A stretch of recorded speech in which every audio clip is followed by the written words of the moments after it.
Ever get the feeling you're in way over your head, like you're just a kid and everything's going crazy? That's Cody's War in a nutshell. This week's deep dive is into the excerpts you shared from Cody's War hmm by Todd McCaffrey. Right. It's this wild sci-fi story about, well, Survival.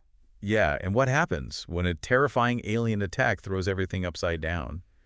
We're going to unpack how McCaffrey takes us from this just awful tragedy to a story about, like, finding your people, building something new, and some seriously trippy tech along the way. McCaffrey doesn't mess around. He throws you right into the fire. I mean, one minute you're reading about the space station Deneb, and the next, bam, it's chaos, explosions everywhere, kids running for their lives. He makes you feel the terror of it all. It's brutal. No easing you in or anything. And that whole thing with the aliens targeting people based on heat signatures, like, what? Who does that? I know, right? It's terrifying. It adds this whole other level to the attack. It's not random anymore. It's like they're choosing their victims. And the thing is, kids, with their lower body temperatures, they had a better chance of surviving. Exactly. It makes you wonder what kind of enemy is after something that only shows up on a thermal scan. It's a question that really sticks with you. It really does. And it's against this backdrop of absolute horror that we meet, well, more like get slammed in the face by our main man, Cody Ford. He's only 15 when Deneb falls apart, but Yeah. talk about having to grow up fast. Talk about trial by fire. McCaffrey could have just said, oh, Cody's mature for his age, but he doesn't. He shows us. Oh, absolutely. Like when Cody takes charge after the attack. This kid, 15 years old, is organizing rescue efforts, making life or death decisions. I mean, he's thinking strategically when most people would be freaking out. 15. I Oh, was just trying to figure out how to make instant ramen without setting off the smoke alarm at that age. yeah, You're right, McCaffrey doesn't just tell us, he shows us. exactly. And it's not just Cody. There's Nora Wright. She's another teenager who gets thrust into this leadership role right alongside Cody. What always gets me is how their bravery, it's like this ripple effect. Oh, totally. The other kids, the ones they rescue, they're inspired by them. They could just try to blend in, be grateful they survived, but they don't. They volunteer to join the fight. It's remarkable, and it speaks to the resilience of the human spirit, especially in the face of unimaginable tragedy. It makes you think about what you do in that situation. Would you be brave enough to fight back? To face an enemy you barely understand? It's a lot to process, for sure. And speaking of fighting back, let's talk about how they even begin to level the playing field against these, well, let's face it, highly advanced aliens. They've lost everything, homes, families, their entire way of life. But they find a way to innovate, to fight back. So tell me more about Ilaz Worley. She seems to be a pretty pivotal figure in all of this. Oh, she is, even though technically she's not really alive. See, Ellis was this brilliant scientist, a genius, really, but she died from radiation poisoning. But here's the thing, she made sure her mind lived on. Like digitally. You got it. Her consciousness, her memories, everything that made her alive, it was all uploaded into a computer system. And that's where Cody comes in. He's something called a gene guardian. Basically, he has a special implant that lets him access Ilaz's knowledge. Okay, now we're talking some seriously cool but kind of creepy sci-fi stuff. You're telling me this kid has access to the mind of a dead genius. That's both amazing and a little unnerving. Yeah, it definitely makes you think about the nature of life and death, right? Yeah. But for Cody and his crew, it's a lifesaver, literally. With Ilaz's guidance, they're able to develop new technologies, including those implants. So they're not just rebuilding, they're innovating. Using the knowledge of a dead scientist to fight back against an alien threat. That's wild. It's like having cheat codes for a video game, only the stakes are a little higher. Tell me about it. But it's not all just lasers and spaceships and, dead people giving advice from the digital grave, right? Yeah. There's this whole other side to this story that's really beautiful, this idea of finding your people, your family, even in the middle of chaos. You're talking about the found family aspect. And yes, it's a huge part of what makes this story so compelling. McCaffrey could have easily made Cody this hardened soldier, but instead, he lets him be vulnerable. He gives him people to care about. Like the family who takes him in. Exactly. Cody's exhausted, both mentally and physically, after days of rescuing survivors. He needs that human connection. And that's where he meets Aaron and Brody Shanks. They offer him a safe haven, a place to rest and recover, and ultimately they become vital members of his crew. And then there's the whole Dorrit Williams connection. Oh man, Dorrit, what a character. She's over 170 years old. 177 to be exact. This woman is a legend, a founding member of Deneb, and get this, she's Aaron's grandmother. Talk about a small galaxy. It's like that saying, it's a small world, but on a cosmic scale. But it's not just a fun fact. This connection adds this whole other layer of complexity to the story. They're not just fighting a war, they're building a family, creating a new kind of community out of the ashes of what they've lost. Exactly. And that sense of community, that shared purpose, it resonates throughout the book.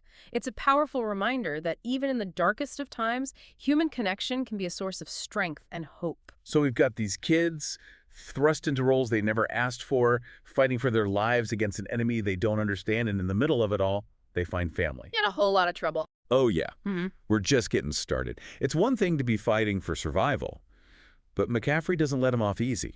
Not at all. He adds this whole other layer of pressure. It's like, okay, you survived the initial attack, you found your people, you're even starting to figure out this tech, but now what? Now, you might be the only ones who can warn other star systems. And hope they believe you. And hope they can even do anything about it. Talk about pressure. It'd be easy to just bury your head in the sand, right? Focus on your little corner of the galaxy. But that's not what heroes do. Definitely not these heroes. Yeah. And speaking of heroes, Cody, he's carrying a lot on his shoulders. I mean, he's just a kid, but he's making decisions that affect, well, everyone. And that's something McCaffrey does really well. He could have made Cody this perfect leader, fearless, always knowing the right answer. But he doesn't. He lets Cody struggle, lets us see how heavy that responsibility really is. Especially when he's faced with the possibility of sacrificing entire planets to slow the aliens down. Talk about impossible choices. I mean, how do you even begin to weigh something like that? Yeah. Entire civilizations wiped out to buy humanity a little more time. It's almost too much to bear. Okay. And just when you think it can't get any worse, McCaffrey throws us a curveball, or maybe more like a freaking comet, with this whole twist about the aliens running from something even scarier than them. Right. Suddenly, it's not just a war for survival, it's like survival squared. It makes you wonder, what could be so terrifying that an entire alien civilization is running for its life? Seriously. And what does that say about our chances if the aliens are the ones running scared? McCaffrey knows how to leave you wanting more. Like that part you shared where they finally make contact with another star system, Quark. They think, this is it. We can warn them. Maybe there's hope. And then, bam, they find out the aliens are already there. It's a gut punch, for sure. Talk about bad timing. It drives home the fact that they're in a race against time, a race they might already be losing, and it highlights just how vast and unforgiving space really is. It's like trying to send a message in a bottle across an ocean, knowing it might never reach anyone in time. Exactly. And McCaffrey really emphasizes that sense of isolation, of struggling to communicate across the vast distances of space. Remember how their Tashon communicator is stuck using basic Morse code? Oh, man, I forgot about that. It's like trying to have a conversation through smoke signals. It adds this whole other layer of tension to everything. Every message takes forever to send and receive, and there's always the chance of getting cut off. Leaving you completely in the dark. And that's exactly what happens. Ships start disappearing from their tracking displays. Just gone.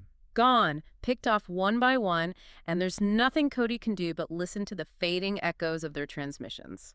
It's heartbreaking Ah. and terrifying. And it shows the very real human cost of this war. These aren't just numbers on a screen. They're Cody's friends, his comrades, and he's watching them die, helpless to do anything about it. And yet, through it all, he never gives up. Never. He keeps fighting, keeps hoping, even when all hope seems lost. It's inspiring, really. It's that human spirit, you know? The refusal to back down even when faced with the impossible. Exactly. And that's what makes the ending of this excerpt so powerful. They're on the ropes, the aliens are closing in on Midway Station, and you just don't know what's going to happen. It's a total cliffhanger. So they're stuck between a rock and a hard place. Aliens closing in. No way to outrun them. Yeah. What's Cody thinking at this point? Well, you can bet he's terrified. I mean, who wouldn't be? But McCaffrey doesn't let fear paralyze him. Cody's got this inner strength that shines through. He doesn't crack under pressure. So he's got ice in his veins on top of everything else. He needs a plan, and fast. Exactly. And it's not about some grand, heroic gesture, you know. It's about making the tough calls, even if it means risking everything. He knows the stakes. And he knows time's running out. So he pulls the trigger on those antimatter mines, those AMCs. Talk about a Hail Mary. The AMCs are this perfect example of how McCaffrey uses tech in the story. They've got this incredible power to destroy, but they're also incredibly dangerous, even to the people using them. It's like trying to put out a fire with dynamite. Might work, But the collateral damage. A very risky gamble, and one that could backfire spectacularly. But those are the choices Cody's facing. And just when you think, okay, maybe they've got a shot, the aliens pull this move, this maneuver that throws everything out the window. They split their fleet, divide and conquer except on a galactic scale. And it throws Cody's whole plan into chaos. Suddenly, they're dealing with multiple threats coming from all directions. And remember, communication is still a huge problem. It takes forever for messages to travel across space. They're basically flying blind. It's like trying to conduct an orchestra when the musicians are light years apart. Exactly. It's chaotic. And in the middle of all this, you've got Cody watching his friends, his comrades, getting picked off one by one, those little blips on his tracking display winking out, and there's nothing he can do about it. It's gut-wrenching. Just reading it, you feel that sense of helplessness, the isolation. It's almost too much to bear. Almost. But then McCaffrey gives us this glimmer of hope, this burst transmission from Gale. Gale. She's alive. Just 2 words, that time. But it's enough. Enough to remind Cody that he's not alone, that someone out there is still fighting. It's those little moments, those sparks of defiance that keep you going. And then, just when you think you've got a handle on things, McCaffrey throws another curveball. Yeah. The aliens combine their warp fields. Like something out of a dream or a nightmare, depending on how you look at it. It defies everything they thought they knew about warp technology. It's as if the rules of physics just don't apply to them. Talk about a game changer. So Yeah. what happens? Does Cody just throw his hands up in the air and say, well, we're screwed? Not a chance. Cody's made of tougher stuff, but his options are limited. I mean, they're facing a technological marvel, something that outclasses their own tech by, well, light years. So he comes up with a plan, and it's as crazy as it is brilliant. He's going to ram the alien warship Why? with everything he's got. Every last shuttle, those little tin cans they use to ferry people around, he's going to throw them at this behemoth, this technological terror, and hope for the best. It's a suicide mission. A last-ditch effort to buy time to protect Midway. It's insane, Yeah. but also kind of amazing. They're outmatched, outgunned, but they're not giving up. It's the human spirit in action, the refusal to back down even when faced with insurmountable odds. And just when you think things can't get any more intense, they stumble upon the Maru, The Maru. that derelict shuttle just drifting in space. Oh, ghost ship. It's a haunting reminder of the people they've lost and the fact that there's still a traitor out there, someone who helped the aliens. It's a mystery that hangs over everything. It adds this whole other layer of unease to the story. Right. Like, even if they survive this, there are still threats out there. Hidden enemies. And then that final scene, the one you shared.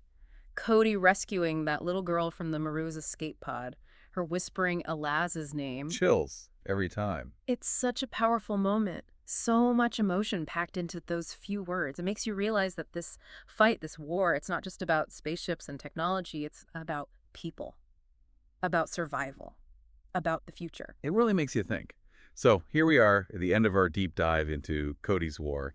And I got to say, I'm emotionally drained, but in a good way. This story, it stays with you. It does, and it leaves you with more questions than answers, which I think is the mark of a truly great story. It definitely leaves you wanting more.